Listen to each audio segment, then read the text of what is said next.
The first time Ava Morgan caught me looking at her, she didn't smile like she was flattered. She looked right back, raised one eyebrow, and said, "You gentlemen need another round. Or is your friend just reading the menu from across the room?" Ethan nearly choked on his water. Marcus leaned back in the booth like he had paid for entertainment and finally got his money's worth. I looked down at the menu in my hand. "Still deciding," I said. Ava tapped her pen against her order pad. "You ordered 20 minutes ago." "Then I'm very thorough." Clearly. She walked off before I could make it worse, and both of my friends stared at me like I had just backed a truck into a mailbox. Ethan pointed at me with a fry. "That was painful." Marcus shook his head. "No, that was educational." I've never seen a grown man forget how restaurants work. I took a drink of iced tea and tried to act normal. "I'm not doing this with you two." "You've been watching her since we sat down," Ethan said. "I've been noticing the service." "The service has a name tag," Marcus said. "And you've read it 6 times. He wasn't wrong. Her name was Ava. She moved through that packed restaurant bar like she knew exactly how much patience every table deserved. She shut down rude comments without making a scene. She remembered who asked for extra sauce and who was pretending not to need a refill. She had this quick, dry humor that made people behave because they didn't want to look stupid in front of her. And yes, she was beautiful. Not in a loud way, in a way that made me pay attention even when I was trying not to. That was the problem. I was 33, separated from my wife, and in the middle of a divorce that felt like trying to untangle wire with gloves on. I had a house I was still paying for, a job running shifts for a construction supply company, and a woman named Lauren, who had already turned disappointment into a full-time project. I had no business looking at Ava. Marcus lowered his voice. "Go talk to her." "No." Ethan frowned. "Why not?" "Because I'm still married." "You're separated." "That's a nice word people use when the paperwork hasn't caught up with the damage." Marcus stopped smiling a little. He knew more than Ethan did. He had helped me move half my clothes into the guest room before I moved Lauren's things out of mine. He knew I hadn't left because I got bored. I left because I found out my wife had been sharing parts of her life with another man while asking me why I was emotionally distant. Ethan watched me. "You didn't break that marriage, Dan." "I know. Do you?" I picked up the check holder even though the check wasn't there yet. Knowing something and dragging a stranger into it are 2 different things.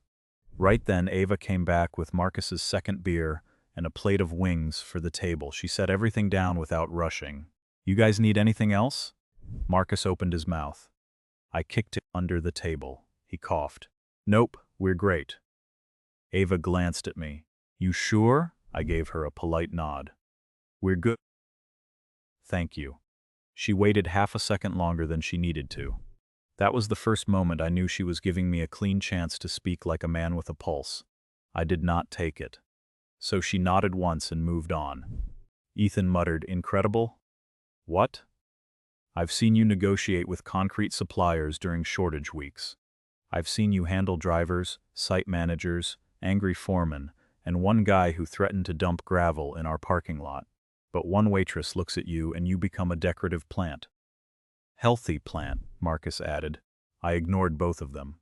But Ava kept passing our booth. Not obviously. Not like she was chasing attention. Just enough to let me know she knew I was still there. Once she stopped beside me to collect an empty plate. "You always let your friends do all the talking?" she asked. "Only when they're saying things I don't want connected to me." "That sounds unuseful." "It's a survival strategy." "Does it work? Tonight?" "Not especially." She smiled then. Small, quick. Gone before I could enjoy it too much. If I'd known where that little exchange was headed, I might have left before the check came. Or maybe I would have done exactly what I did, because some mistakes only look like mistakes from a distance. When Ava brought the bill, she placed it near me, not Ethan, not Marcus. Her fingers rested on the top edge for a second. "I get off at 8, she said quietly. I looked. She held my eyes like she wasn't embarrassed and wasn't joking. "That's not a sales pitch, just information." Then she walked away. Ethan stared after her. Marcus stared at me. I stared at the bill, like it had turned into a legal document. Ethan slapped the table. Well, the plant has been watered. No, I said. Marcus leaned in. Yes, you both heard what I said. And she heard nothing, Ethan replied. Because you didn't tell her. I'm not starting something while my life is a mess. Marcus pointed toward the door. Then don't start something. Show up. Have coffee. Tell the truth. Let her decide if she wants to walk away from your mess like an adult. That sounds simple when you say it. It is simple, Ethan said. Not easy. Simple. I paid the bill. I tipped more than I usually would, then felt weird about it, and almost changed the amount down, then felt even weirder about that and left it alone. Marcus watched my hand. Good Lord, Daniel. What? You're overthinking a tip. I'm being appropriate. You're being a man who wants to ask a woman out, but has built a committee in his head to stop him. I'm going home. Ethan, you're going to sit in your truck until 8. I'm not.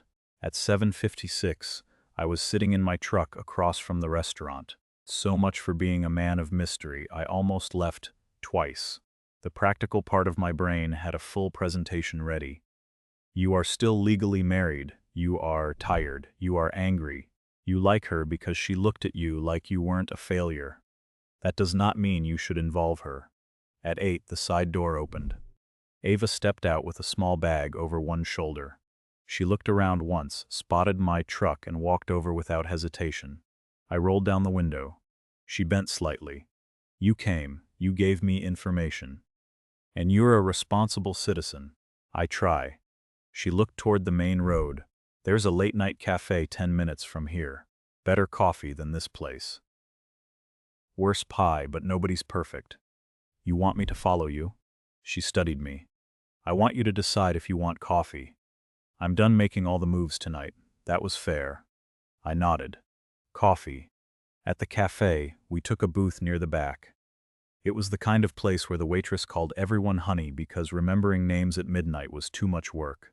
Ava ordered coffee and fries. I ordered coffee and nothing else. She looked at me. That's not dinner. I had wings. You watched your friends eat wings. I supervised the wings. She laughed into her cup. It wasn't a big laugh, but it did something to me I didn't appreciate. It made the evening feel possible. For 10 minutes, we talked about safe things. Work, schedules, people who think being loud counts as being right. She told me she was taking restaurant management courses online and wanted to move out from waiting tables into running a place. You like the business? I asked. I like when chaos has a system. Restaurants are chaos pretending to be hospitality. That may be the most accurate sentence I've heard all week. What do you do? Shift supervisor for a construction supply company. So chaos with forklifts and invoices. Dangerous combination. We both smiled, then she leaned back. Okay, your turn. My turn for what? The thing you didn't say at the restaurant. I looked into my coffee. I'm separated. Divorce isn't finished. She didn't move, but something in her face became more careful. How separated? She asked. Different houses in every way that matters. Same house on paper, for now. Lauren moved out a few months ago. We're dealing with property and all the nonsense that comes with it. Does she think you're still together? No. Do you? No. Ava nodded slowly. Why did it end? I rubbed my thumb along the edge of the mug. There was someone else in her life before I knew we were ending. I found out. I moved into the spare room first because I needed time to think. Then we separated for real. Ava looked down at her fries. And now you're having coffee with a waitress. That's why I almost didn't come. Because of her? Because of you. She looked back up. I kept my voice steady. I don't want to use somebody decent as a painkiller. She didn't soften. I respected that. I'm not signing up to be hidden, she said. I'm not signing up to be some convenient distraction. And I'm definitely not signing up to be used in a fight with your wife. Good. Good? Those are reasonable terms. That was not the usual reaction. What's the usual? A man explains why his situation is special. My situation is special to me. To you, it's a warning label. That got another small laugh, but she didn't let me off easy. So what are you asking for, Daniel? I liked the way she said my name. Not Danny. Not Dan. Daniel. Like she had decided I was old enough to handle the full version. I'm asking for coffee, I said. And maybe another conversation. Public place. No games, no lies. You can decide after each one if you want another. She tilted her head. That sounds like a business proposal. I manage schedules for a living. Romantic. Efficient. Ava smiled. Fine. One more conversation after this one. But I'm not sneaking around. I won't ask you to. You might without using those words. That landed. Because she was right. Over the next few weeks, I picked her up after work more often than I planned to. Sometimes we went to that same cafe. Sometimes we walked through a grocery store because she needed things, and I had nothing better to do besides pretend I wasn't hoping she would ask me to come along. Once we sat outside a taco place and argued about whether punctuality was a personality trait or a cry for help. It's respect, I told her. It's anxiety in work boots. You're late often? I'm creatively on time. That's late. That's judgment. That's math. She threw a napkin at me. Nothing moved too fast physically. That surprised me. Not because I expected her to rush, but because I expected myself to want proof that I could still be wanted. Ava made wanting her feel less like hunger and more like a decision I had to respect. One night after her shift, she introduced me to her friend Tasha, another server with sharp eyes and no patience for foolishness. Tasha looked me over for maybe 3 seconds. You the separated guy? Ava groaned. Tasha. What? He is. I held out my hand. Daniel. Tasha shook it. You make her cry, I'll overcharge you for ranch every time you come in. I'll keep that in mind. And don't act polite if you're messy. Polite messy is still messy. Tasha, Ava warned. I looked at Ava. She's not wrong. Tasha pointed at me. I don't hate that answer. Ava later said sorry about her. No, you're not. No, I'm not. I introduced Ava to Ethan and Marcus on a Sunday afternoon at a park where Marcus's girlfriend Renee had organized a cookout. Ethan's wife, Claire, was there too. Claire hugged Ava like they had known each other longer than 4 minutes, while Renee watched me with the calm suspicion of a woman deciding whether I was about to do something stupid. Marcus pulled me aside while Ava laughed with Claire over by the picnic table. She's solid, he said. You got that from 10 minutes? I got that from you not looking miserable for once. I'm not miserable all the time. You alphabetized your garage cleaners last month. They needed a system. You labeled degreaser. It was a broad category. He clapped my shoulder. Don't hide her because Lauren made you scared. I looked toward Ava. She caught me looking and gave me a small wave with 2 fingers. I'm not hiding her, I said. Marcus didn't answer, which was annoying because silence from Marcus usually meant he was right. Ava and I kept building something, even when I didn't know what to call it. She told me about her courses, about wanting to run a restaurant where the staff didn't have to beg for decent schedules, about an ex who said he supported her ambition until her ambition needed actual time and attention. He liked the idea of me being driven, she said one night in my truck. He didn't like the calendar that came with it. That's usually where support gets expensive. She looked at me. And you? You support women with calendars? I support adults with plans. Nice answer. It's also true. She smiled, then looked out the windshield. I like you, Daniel. That's starting to become inconvenient. Same. You're allowed to say more than one word. I'm trying not to say the wrong thing. That can become its own wrong thing. She kept doing that. She'd say something plain, and it would sit there between us until I had to deal with it.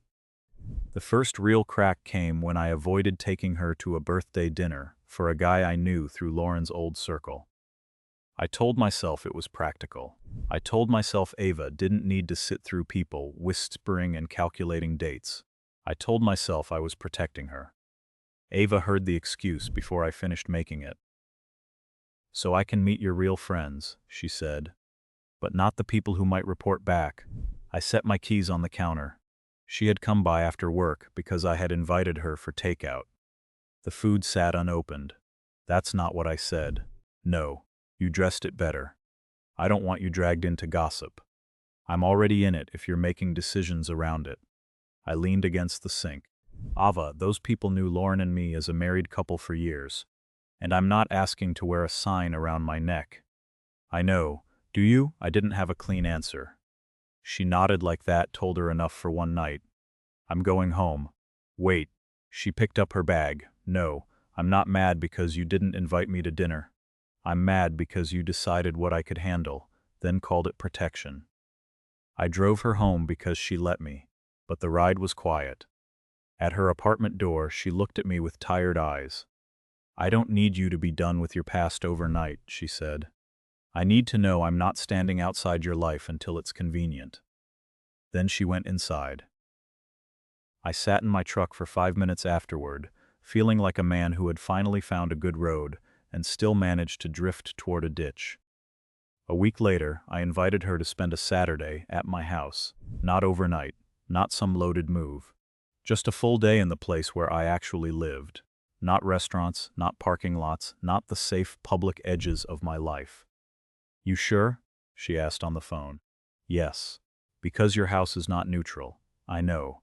And I don't want to walk into a shrine to your unfinished marriage. You won't. There were still traces of Lauren in that house, but not many. A few boxes in the office. Some documents in a file cabinet.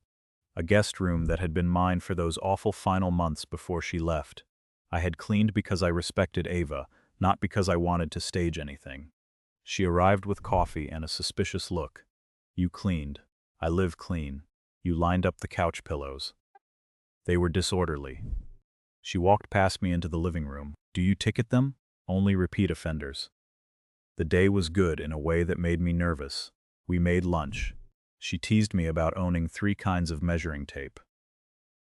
I helped her review a course assignment about scheduling labor costs, and she caught 2 math errors I should have seen. Shift supervisor, she said, tapping the page. I work with pallets, not salad prep hours. Numbers are numbers. Cruel but fair. Later we were standing in the kitchen when a car door shut outside. Ava turned. Expecting someone? No. I looked through the front window and saw Lauren walking up the driveway with a folder in her hand like she still had the right to appear without warning. I opened the door before she knocked. Lauren stopped on the porch. She looked past my shoulder and saw Ava. Her face changed.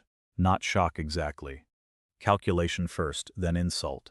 Well, Lauren said. That was quick. I stepped onto the porch and pulled the door mostly closed behind me. What do you need? She lifted the folder. Documents. Since apparently you're busy entertaining, you can email me about documents. This is still my house too. You don't live here. Her eyes moved to the narrow opening behind me. Is she the reason? No. Ava opened the door wider and stepped beside me, not behind me. Beside me. Lauren looked her over. You must be proud. Ava's voice stayed calm. I'm not going to discuss your marriage on your porch. Lauren laughed once. My marriage. That's cute. I cut in. Lauren, stop. She turned on me. You replaced me with a waitress before the ink is even dry. I felt Ava go still beside me. I kept my voice level. Our marriage ended because of choices you made before I met Ava. Don't rewrite that in front of her. Lauren's mouth tightened. I continued. From now on, any visit to this house gets scheduled in writing. You don't come by without confirmation. If you need documents, send a message. You're going to regret getting hard with me. I'm not getting hard. I'm getting clear. She stepped back. Fine. Keep the house fantasy. I'll take what I can. House, accounts, whatever your new little situation costs you. Ava started to speak, but I touched 2 fingers lightly to the edge of the door, not to stop her, just to remind myself not to let the scene grow teeth. We're done here, I said. Lauren stared at me, then at Ava. Enjoy him while he's playing wounded and noble. I closed the door before I answered. Inside, Ava set her coffee cup on the counter. So that was the active conflict. Yes, you made it sound like paperwork. I wanted it to be paperwork. She looked toward the porch. She doesn't think it's paperwork. No. Ava nodded, but the warmth of the afternoon had changed. She didn't run. She didn't accuse me. That almost made it worse, because I could see her measuring the price. Daniel, she said, am I a pause from that? No. Are you sure? Yes. I need you to be more sure than that. I walked her to her car later. She let me kiss her cheek, and for the first time, the small distance between us felt like a decision she was making, not just caution we shared. The next day, Lauren texted me, "I'm sorry about yesterday. I was emotional. I don't want this ugly. We should finish things calmly." A month earlier, I might have felt relief and opened the door to a friendly conversation. "Not anymore," I replied. "Send document questions by email. Do not come to the house without written agreement." Then I changed the garage code, updated the alarm access, and put every divorce-related conversation into writing. I told Ava before she asked. She listened over the phone. "That's good," she said. "Thank you for telling me. I should have done it sooner." Yeah. No decoration. No pat on the head. Just the truth. Lauren's apology lasted about a week before the rumors started. I heard it first from a guy named Paul, who supplied drywall to half the county and gossip to the other half. He caught me at a contractor breakfast and said, "Heard you moved on before moving out." I set my coffee down. "Who said that?" He shrugged. "People talk. People can talk accurately." He looked uncomfortable. "I'm just saying what I heard." "Then hear this. Lauren and I separated after I found out there had been someone else in her life. I met Ava after Lauren and I were no longer living as husband and wife. Those are the dates. Anything else is false." Paul nodded too fast. "Okay. Got it." I said the same thing 3 more times that week. Calmly, specifically. No personal lull details beyond what mattered. I didn't attack Lauren. I just put the timeline where people could see it. When I told Ava, she was quiet. "You defended the facts," she said. "Yes, but you still don't take me where those facts might be challenged." That one hit harder because I had expected credit and got accountability. "I'm trying to keep you out of it." "I know you are. I believe that. But keeping me out is starting to look a lot like keeping me away." I wanted to argue. I wanted to explain that I knew Lauren, knew how she could twist a room, knew how quickly Ava could get turned into a headline in somebody else's mouth. Instead, I said, "You're right." Ava blinked. That was faster than I expected. "I'm trainable. Let's not celebrate yet." A few days later, she declined our usual after-work coffee. Then she declined dinner. The third time, I stopped trying to schedule around the tension and asked straight, "Are you stepping back?" "I'm thinking." "About us?" "Yes." I was in my office at work, door closed, forklift beeping somewhere outside, like the world didn't care that my chest had gone tight. Ava continued, "I don't want a relationship that runs on Lauren's behavior. If she's quiet, we're close. If she acts up, you tuck me away somewhere safe." I thought maybe fewer public places would help for a while. "Did you ask me?" "No." "Then don't call it helping." I stared at the dispatch board on my wall. She was right again, which was becoming inconvenient for my pride. "I'm sorry," I said. She was quiet. I added, "I'm not going to pressure you to come over tonight, but I'm changing what I should have changed already. Ethan and Marcus are having dinner Friday with Claire and Renee. I want you there with me. Not as a test, not as damage control. As the woman I'm seeing." Ava didn't answer immediately. "That sounds like a correction," she said. "It is. Do you want me there because you want me there, or because I called you out?" "Both. I wanted you there before. I was just being a coward with a scheduling app." She laughed despite herself. That was almost charming. I'll take almost. Friday night, at a restaurant across town where none of the ghosts of my marriage had reservations, I walked in with Ava beside me. Ethan saw us first, and smiled like he had been waiting for me to catch up with my own life. Claire hugged Ava again. Renee pointed at the empty chair beside her. "Sit by me. These men talk about supply chains when unsupervised." Ava looked at me. "Do you?" Marcus answered. He once explained gravel delivery delays during dessert. "It was relevant," I said. "It was cheesecake," Ethan said. "The dinner was easy until it wasn't." Halfway through, Renee asked Ava about her classes, and Ava started explaining her assistant manager application.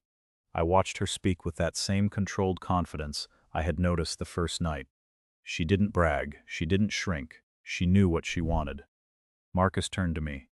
"You going to survive dating someone with ambition, Dan?" I saw Ava glance at me. Survive, I said. I'm counting on it. Somebody has to tell me when my systems are outdated. Ava smiled into her water. Claire leaned forward. So you two are serious. There it was, the clean public line.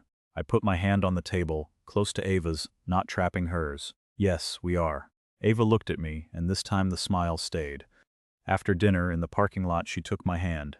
You didn't flinch, she said. I almost made a joke, I noticed. Proud of me?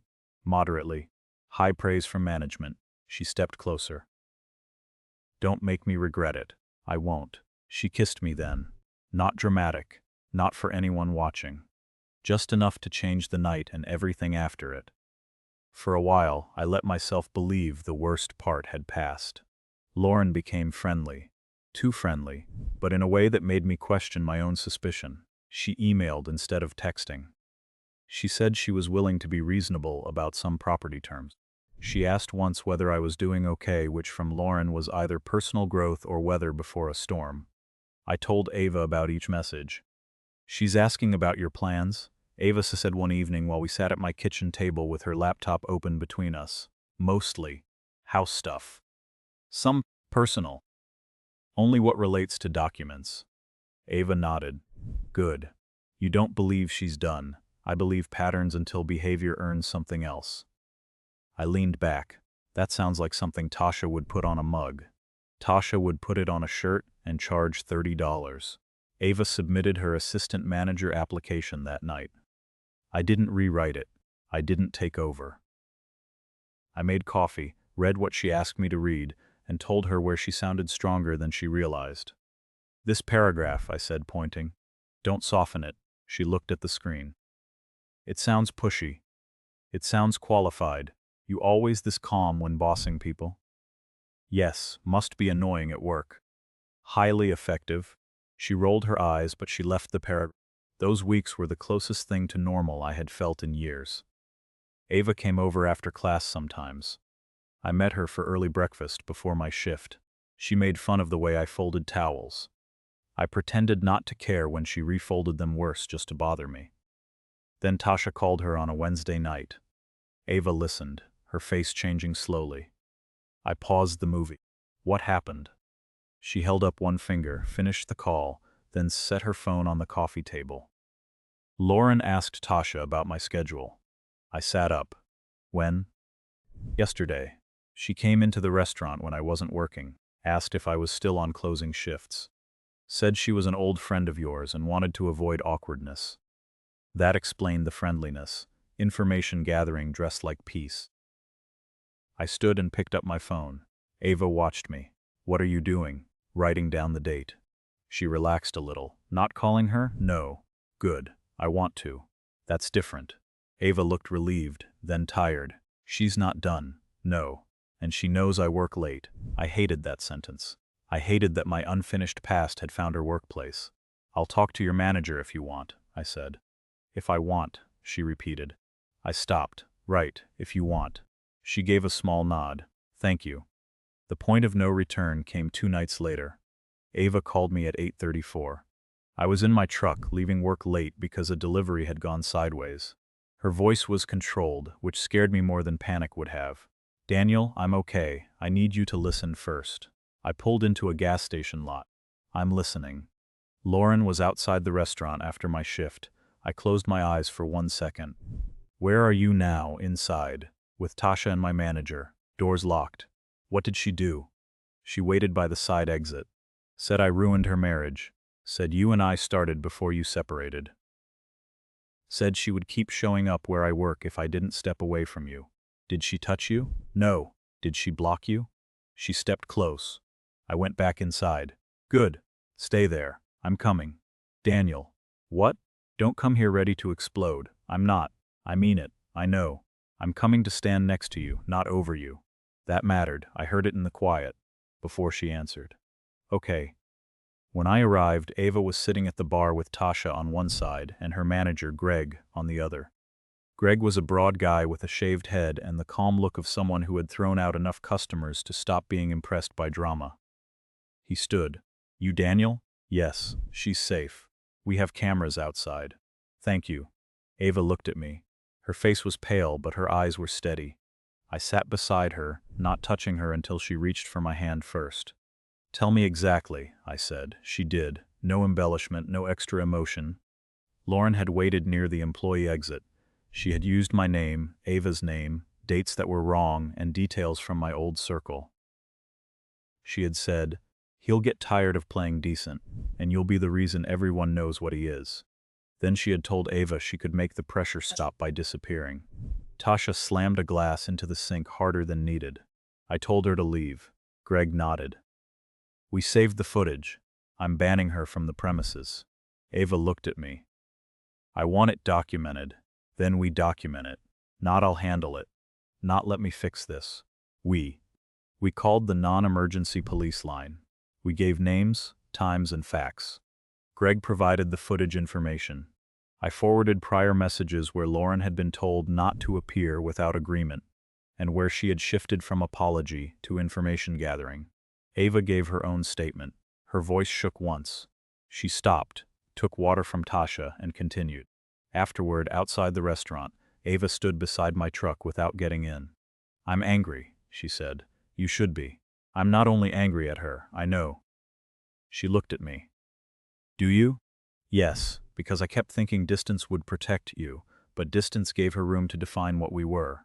A car passed slowly through the lot. Neither of us moved. Ava folded her arms. "I won't disappear because Lauren wants clean control of her story. I'm not asking you to, but I also won't be carried around like something fragile you need to hide or move. I know. Do you? Because you keep learning it after I get hurt." That one I deserved. I looked at the restaurant door, then back at her. From this point on, no more personal meetings with Lauren. No calls. No porch visits. No friendly emails beyond required information. Everything goes through official channels. I'm changing house access again tomorrow. I'm sending a factual timeline to the people who need it, not to start a war, but to stop letting her write fiction. And anything that affects you, we decide together. Ava watched me carefully. "That last part is the one I care about." "I know. You can offer me a way out," she said. "But don't offer it like you're hoping I'll take it so you can feel noble." I almost smiled, but the moment was too serious. "I was going to offer you a pause. I figured. I don't want you living under pressure because of me. I'm already under pressure because of you. The question is whether I'm also beside you." I let that sit. She was tired. She was scared. She was still choosing her own place. "I want you beside me," I said. Openly. She looked down, then back up. "Then act like it when it costs you." "I will." The next month was not romantic in the easy sense. It was paperwork, boundaries, statements, emails, and uncomfortable conversations. I replaced the locks. I removed Lauren's remaining access to shared services connected to the house. All divorce communication went through the proper channels. When mutual acquaintances repeated the false timeline, I corrected it once and moved on. Lauren's version started collapsing because she couldn't keep the facts straight. She wanted the sympathy of being left, the leverage of being wronged, and the control of deciding who was allowed near me. But her messages, unannounced visit, questions about Ava's schedule, and appearance at the restaurant showed a pattern nobody could politely ignore. I didn't celebrate that. I just used it. Ava and I still had hard nights. One evening she sat on my back steps while I stood in the doorway, both of us too worn out to pretend dinner mattered. "Do you ever worry," she asked, "that you like me because I make you feel free?" "Yes." She looked up. I stepped outside and sat beside her. "I worry about that. I worried more at the beginning. That's why I kept slowing down. And now? Now I know freedom was just the first thing I felt because I hadn't felt it in a while. It's not why I stayed." She looked at the yard. "Why did you stay?" "Because you tell me no when I need to hear it. Because you have your own plans. Because you don't need me to rescue you, and somehow that makes me want to show up better. Because when I picture 6 months from now, you're not a reaction to what ended. You're in the part that's actually mine." She was quiet long enough for me to regret every word. Then she said, "That was dangerously close to a decent speech. I'll apologize in writing." "No, don't ruin it." She leaned against my shoulder. I didn't move. Sometimes the smartest thing a man can do is not add commentary. Ava got the assistant manager position 3 weeks before my divorce was finalized. She called me from the restaurant office, trying to sound professional and failing. "I got it," she said. I stood in the middle of the warehouse with a clipboard in my hand and forgot what I was supposed to be checking. "You got it?" "I got it." I grinned so hard one of my drivers asked if I had won money. "No," I told him. "Something better." That night we celebrated with takeout at her apartment because she had an early shift. I brought flowers, which felt obvious, but she smiled like obvious wasn't always bad. "Don't get smug," she said, taking them. "I'm already smug. I earned the job. I'm smug about being right. You said not to soften the paragraph. And look what happened." She pointed at me.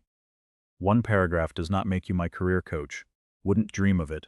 "Good." Then she kissed me in the doorway, and for once there wasn't fear in it. Just warmth. Just us. The final divorce agreement came together faster after Lauren's behavior was documented. Her bigger demands lost their shine. The house stayed with me. Most of what I had built and maintained stayed with me. There was an official no-contact boundary involving both me and Ava, and Lauren accepted terms she had once promised I would regret asking for.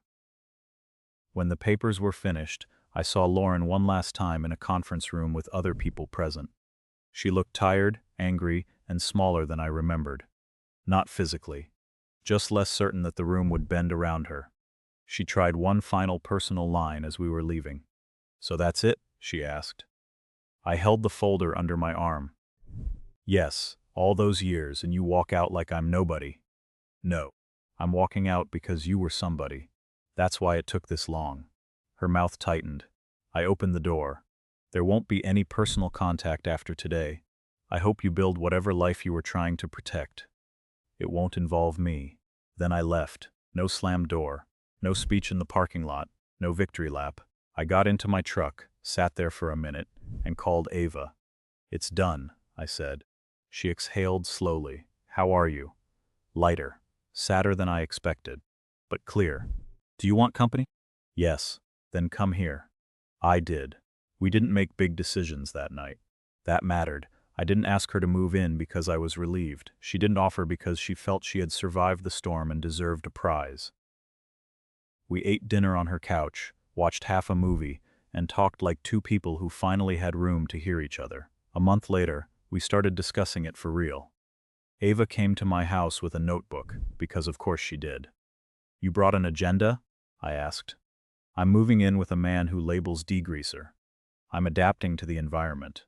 "Fair." She sat at the kitchen table. "Expenses. Chores. Work schedules. Study time. Personal space. What happens if we argue? What happens if I need a weekend alone? What happens if you try to fix something I didn't ask you to fix? That last one feels targeted. It has your name on it." We went through all of it, not perfectly. I made assumptions, she challenged them. She made assumptions, I challenged them. We disagreed about the guest room, grocery costs, and whether my towel system was deeply unnecessary. "It's a system," I said. "It's a cry for help." "You've been waiting months to say that. I have notes." When she finally moved in, it didn't feel like a rescue or a reward. It felt like a choice we had both inspected from every angle and still wanted. Life after that wasn't perfect. Real life doesn't hand you a clean ending and roll credits. Ava worked longer hours as assistant manager and came home exhausted some nights. I still had days when a message from an unknown number made my shoulders tighten before I reminded myself Lauren no longer had access to my life. We argued once about me calling a plumber before asking whether Ava wanted to compare prices, and she gave me a look that could have disciplined an entire kitchen staff. But the house changed. Not because she decorated it into a new identity, because she lived in it. Her textbooks ended up near my invoices. Her coffee mugs mixed with mine. Her schedule went on the fridge beside my shift calendar. Saturday mornings became grocery runs and sarcastic debates about produce. Some nights she came home, dropped her bag by the door and said, "I managed adults all day. Please do not become one more." So I would hand her dinner and say, I'll be furniture for 20 minutes. Quiet furniture? Premium model. She would sit beside me, lean into my shoulder, and let the day come off in pieces. Lauren became a short update from people I no longer asked. She moved into a smaller apartment across town. Some of the friends who had carried her version quietly stepped back when the facts became inconvenient. I didn't enjoy that. I didn't need to. Her life was hers. Mine had finally stopped orbiting it. One evening, almost a year after that first night at the restaurant, Ava and I went back to the same late-night cafe. Different booth. Same bad pie. She stole fries off my plate even though she had ordered her own. "You know," I said, "this habit says troubling things about your management ethics." She dipped one fry in ketchup. Shared resources. I did not approve the transfer. Take it up with leadership. I looked at her across the table. She looked tired from work, happy in a quiet way and completely real. Not a symbol, not a distraction, not proof that I had survived my marriage, just Ava. She noticed me watching. "What? Nothing. That's never true." I smiled. "I was thinking about the night you told me you got off at 8. You looked terrified." I was being thoughtful. "You were terrified." "Fine." "I was thoughtfully terrified." She laughed, and I reached across the table. She put her hand in mine, without making it dramatic. The biggest step I took wasn't signing the final papers. It wasn't keeping the house. It wasn't drawing the boundary Lauren should have respected from the start. It was showing up at 8 when I still had every excuse not to. Because caution is useful until it turns into a locked door you're holding shut from the inside. Ava didn't force mine open. She just stood on the other side and told me when her shift ended. And for once, I was smart enough to be there. Would you have shown up at 8 if you were in Daniel's position? Do you think Ava was right to demand openness before trusting him completely?